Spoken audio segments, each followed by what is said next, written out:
Hello guys, welcome to this episode. We tried to photograph the sunset at Pico Ruivo, the highest peak on Madeira. The weather forecast says it should be okay. We are still in the parking lot here. It's quite foggy. Maybe 100 meter of sight, and we have to do the, I guess it's 2 kilometers hike to the summit. So yeah, that's what we're going to do now.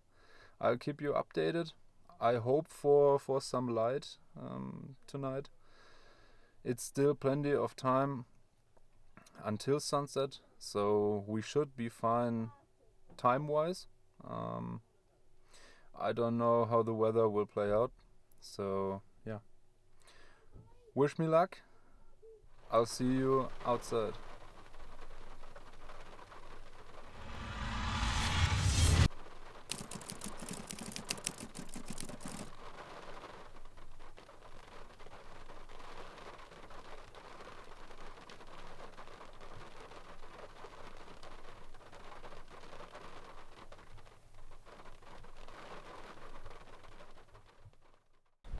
So guys, as you can see, behind me is the sea, the Atlantic Sea. So we are not on the Pico Ruivo because of the 4 to 5 days of rain now. The hiking trail up there is closed by the government, and so we weren't able to go there. And now we drove, pretty much across the whole island here to Ponta da Pargo. That's the most western point of Madeira. There is a little lighthouse over there, and also, of course, the sun is setting in that direction. I hope you can understand me. The wind is pretty strong. Down there is also a parking lot. I'll show it to you in a minute. And yeah, now it's just about finding the right composition to hide the parking lot and remain or reveal enough of the lighthouse, and of course then of the sunset behind that. Let's see if I can make that happen. I hope so. Wish me some luck.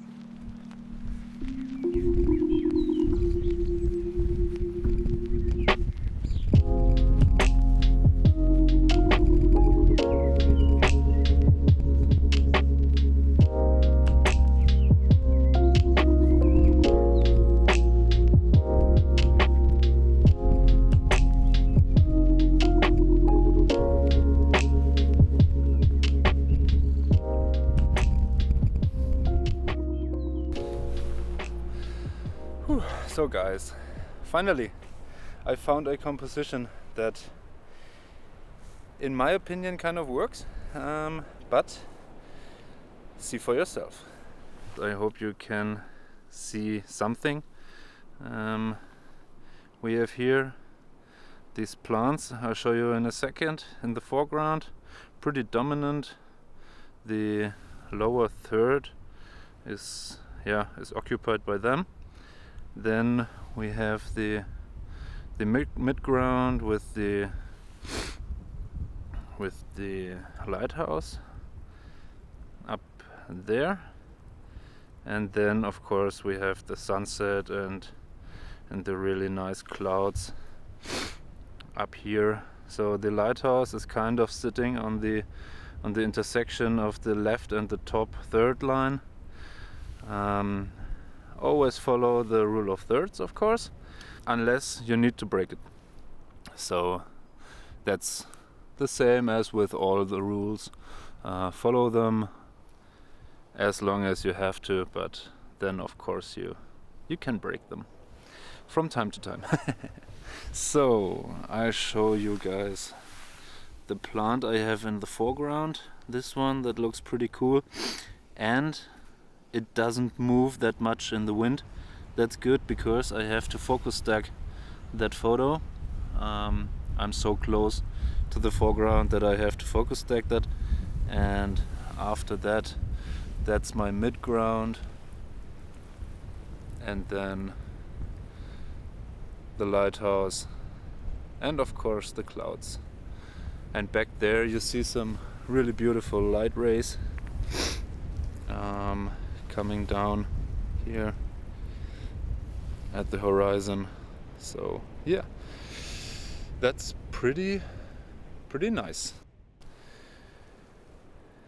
Guys, you may have recognized it already. The lighthouse is on and turning. Wait for the next one. There you go. So therefore, and for the pretty fast moving clouds, I have popped on the 10 stop and the 3 stop filter stacked again, so 13 stops of light, and I am doing a 2-minute exposure. So yeah, let's see how that turns out. Just for the sky, of course, because the rest will be blurry here with the wind. So just for the sky, and I have to focus stack the image so I can do different images or different exposures, of course, also for the different parts of the image. So that's a little tip. Tip 17. If you want to have a longer exposure or a longer exposed sky with some windy foreground, of course you can do that. Just go nice and tight near to the foreground, and then you can stack these two.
Hi guys, this is Editing Christian. As you may have noticed, you didn't see this image here in the image gallery. So why is that? Because I was a little stupid. I did shift the focus, as you can see in this image. The foreground is sharp. In this one, the let's call it midground is sharp, and in this one the background. And if you combine these, let's select that, and then Photoshop as layers. In Photoshop you can see them here as layers on top of each other.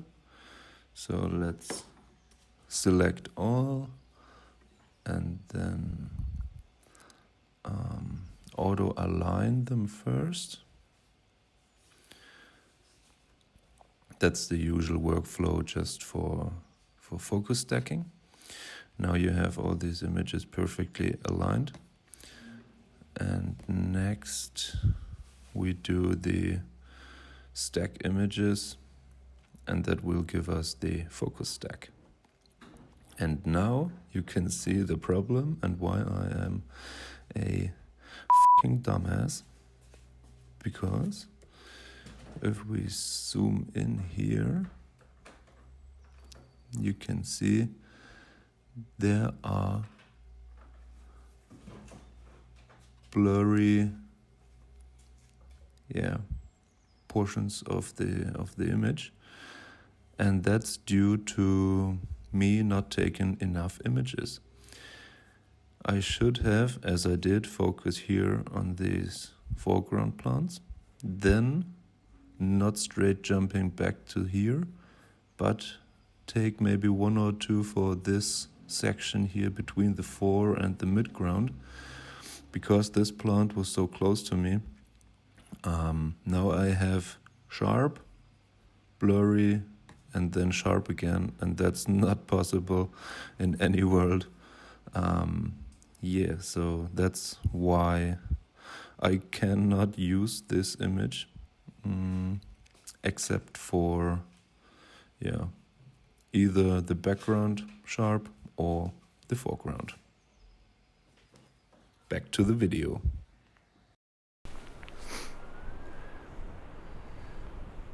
So guys, that's it. I've packed my stuff and you can see it. The light is gone.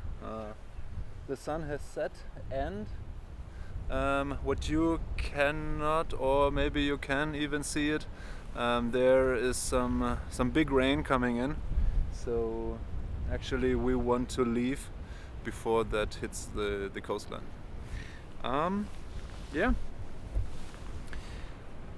If I didn't, I will show you the images I took now.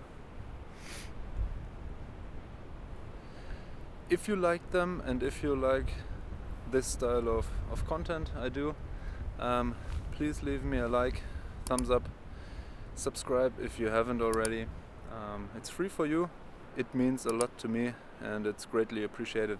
So without further ado and without to bore you any longer, thanks for watching, and until the next time, bye for now.